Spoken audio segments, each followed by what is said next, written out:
बिस्मिल्लाहिर्रहमानिर्रहीम। अस्सलाम वालेकुम स्टूडेंट्स, हम इस लेक्चर में 6.2 का लास्ट क्वेश्चन सॉल्व करेंगे।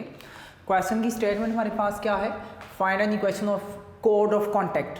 वैसे कोड के वाले से तो हम जानते हैं कोड क्या आती है। A line segment which join any two distinct point, कोई से भी दो distinct point of a circle को जो ज्वाइन करने वाली लाइन सेगमेंट या लाइन होती है उसको क्या नेम दिया जाता है, कोड का नेम दिया जाता है। लेकिन यहाँ पे वर्ड है कोड ऑफ कॉन्टैक्ट। देखो क्या है, code of contact of tangent. ये ऐसी कोड होती है जो टेंजेंट को, दोनों टेंजेंट्स को पॉइंट ऑफ टेंजेंसी पे मिलाती है। वो क्या होती है, कोड ऑफ कॉन्टैक्ट की इक्वेशन होती है। ठीक हो गया, जो पॉइंट ऑफ टेंजेंसी को आपस में मीट करे, आपस में मिला दे, तो उसको क्या कहा जाता है, कोड ऑफ कॉन्टैक्ट कहा जाता है। फ्रॉम दिस पॉइंट, एक पॉइंट दिया है टू द सर्कल, सर्कल की इक्वेशन क्या दी है, 2x² plus 2y² minus 8x plus 12y plus 21 is equal to 0। हमें देखो गिवन में दिया है कि पॉइंट x, y किसके इक्वल है, 4, 5 एंड सेकंड नंबर पे आपको क्या दिया हुआ है, 2x² plus 2y² minus 8x plus 12y plus का 21 इज इक्वल टू 0। तो हम लिखेंगे डिवाइडिंग ईच टर्म बाय 2। हम 2 से तभी इसको डिवाइड करेंगे, हमें पता है कि सर्कल के लिए x² और y² का कोफिशिएंट क्या होना चाहिए, 1 होना चाहिए। 21/2 इज इक्वल टू 0। अब टेंजेंट लाइन हमें पता है, लिखने के लिए हमें GFC की वैल्यू चाहिए होती है। इसी वजह से इसको कर लेते हैं compare with x² plus y² plus 2gx plus 2fy plus c is equal to 0। तो यहाँ से 2g की वैल्यू देखो आपके पास -4, तो g किसके इक्वल आएगा, -2। सेकेंड 2f की वैल्यू यहाँ से क्या शो हो रही है, 2f is equal to 6, f की वैल्यू क्या होगी 3, और कांस्टेंट c जो हमारा आ रहा है वो क्या है, 21 डिवाइडेड बाय 2। लेट कर लो p into x1 y1 and q into x2 y2 be 2 points, दो पॉइंट्स हमारे पास है where tangent line meet the circle, जहां पे इसको जाके मीट करती हैं। एक पॉइंट हमारे पास है p इंटू x1 y1 और दूसरा पॉइंट हमारे पास क्या है, q into x2 y2।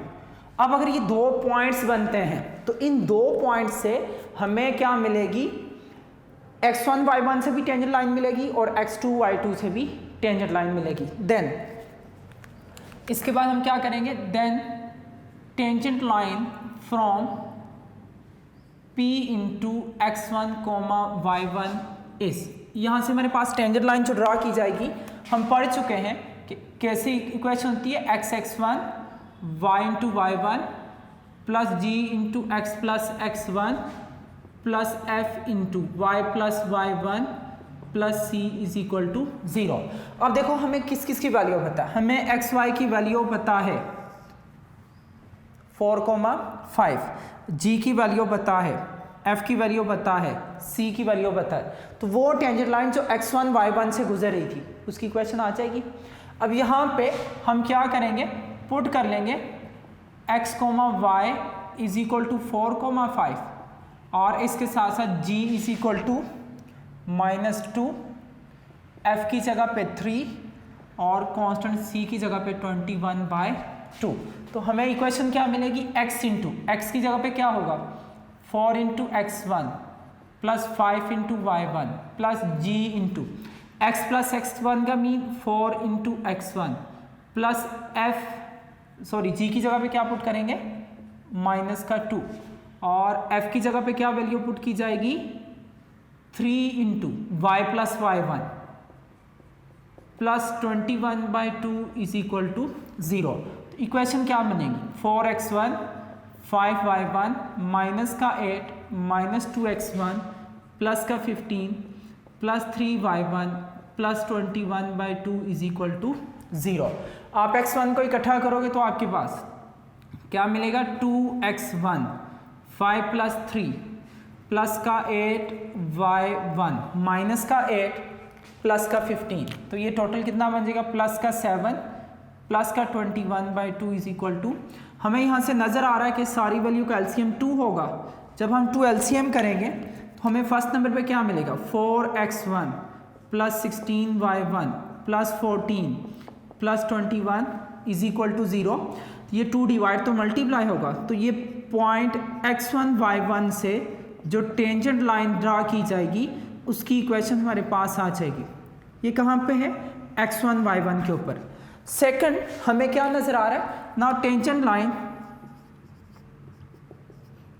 Eight या from q into x2 y2 is. अब बात कहीं ज़रा देखो, सिर्फ फ़र्क क्या पड़ेगा, जो टेंजेंट लाइन x2 y2 है वो भी पॉइंट 4,5 से ही गुजर रही है, वही टेंजेंट लाइन जिस सर्कल के ऊपर है उसकी g की वैल्यू है -2, f की वैल्यू है 3 और c की वैल्यू क्या है 21/5। तो बेटा सिर्फ फ़र्क क्या पड़ जाएगा, फ़र्क ये पड़ेगा कि हम वैल्यू एक्स वाई की भी वही पुट करेंगे, जी एफ सी की वैल्यू भी वही पुट करेंगे। फ़र्क ये पड़ जाएगा कि x1 y1 की जगह पे क्या आ जाएगा x2 y2।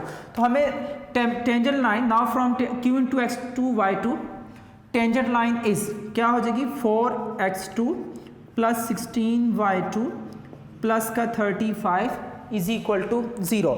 ये हमारे पास क्या आएंगी, दोनों पॉइंट से एक इक्वेशन नज़र आएंगी। अब यहाँ से हम कह सकते हैं कि दोनों इक्वेशन हैं तो बिल्कुल सेम एक तरह की देख लो, लेकिन फ़र्क क्या है, एक में है x1 y1 और एक में हमें क्या नज़र आ रहा है x2 y2। यहाँ से हम ये कह सकते हैं कि फ्रॉम 1 and 2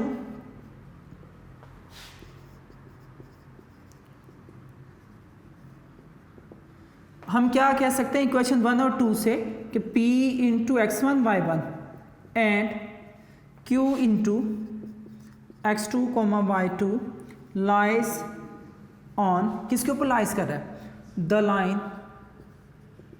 किस लाइन के ऊपर लाइज कर रहा है 4x प्लस 16y प्लस का 35 इज इक्वल टू 0। यही हमारे पास क्या होगी, required equation of code of contact.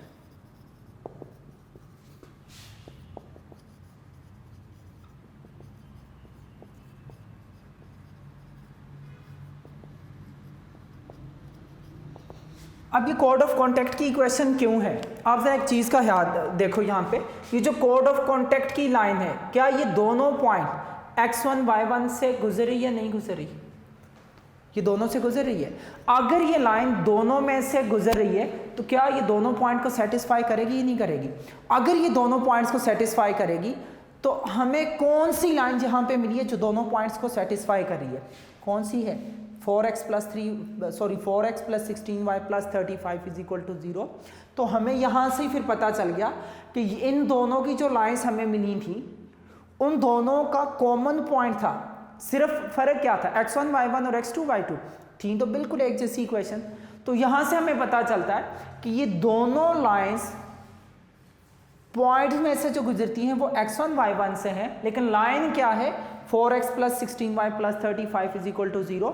तो वो कौन सी लाइन होगी जो दोनों पॉइंट्स को सेटिस्फाई कर रही है, देख लो इस लाइन के लिए कौन सी लाइन बन सकती है जो x1 y1 को भी सेटिस्फाई कर रही है, जो x2 y2 को भी।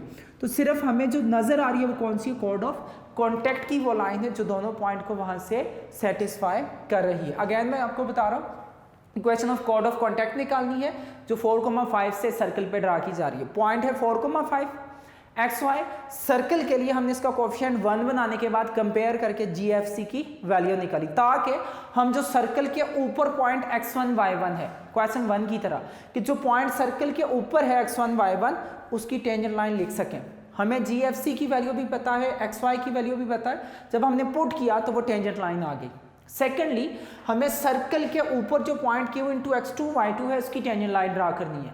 अब देखो पॉइंट 4,5 वही है, सर्कल में GFC की वैल्यू वही है, हम सिर्फ इतना चेंज करेंगे x1 y1 की जगह पे क्या लिख लेंगे x2 y2। तो फिर सर्कल की टेंजेंट लाइन क्या बनेगी 4x2 plus 16y2 plus 35 is equal to 0।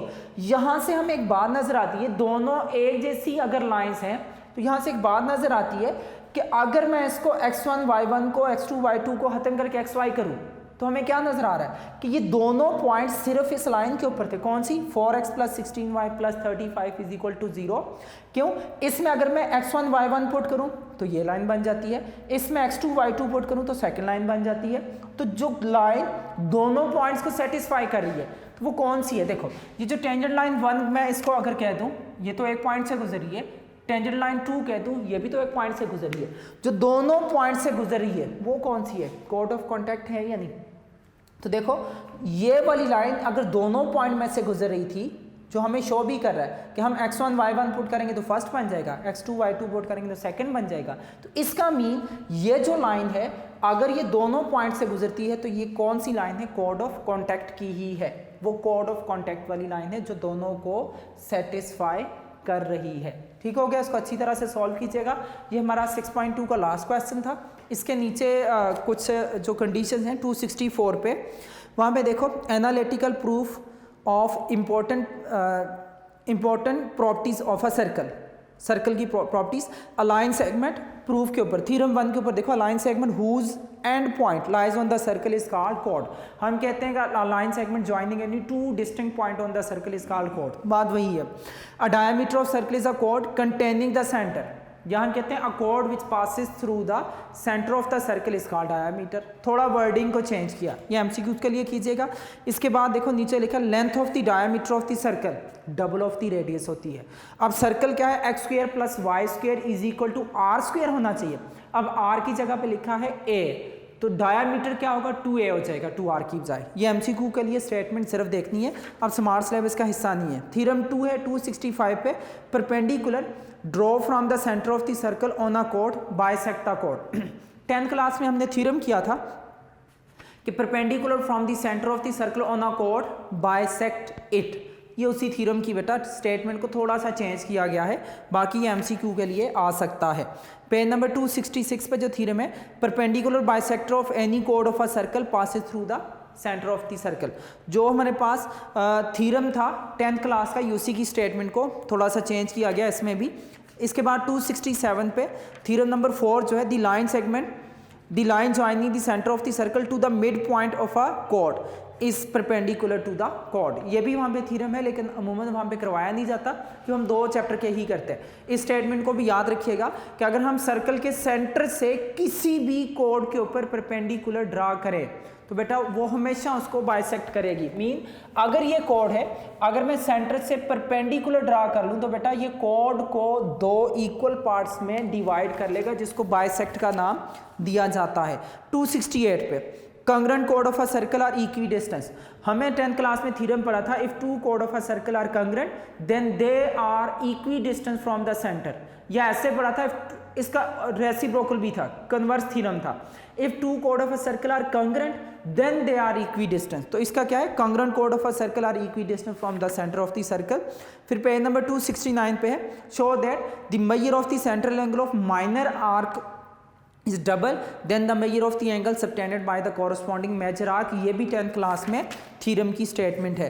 270 पे angle in a semi circle is right angle, ये भी हम 9th-10th की बुक में दोनों में इसको स्टडी कर चुके हैं। 271 पे the tangent to a circle at any point of a circle is perpendicular to the radial segment. ये हम 6.1 में भी रिपीट कर चुके हैं। ये भी बेटा वहाँ पे हम बाकायदा तौर पे एमसीक्यू के तौर पे मैट्रिक क्लास में लिखवाते थे कि जो रेडियस होता है, ये रेडियस पॉइंट ऑफ टेंजेंसी के ऊपर हमेशा, देखो radial segment point of tangency के ऊपर हमेशा क्या होती है?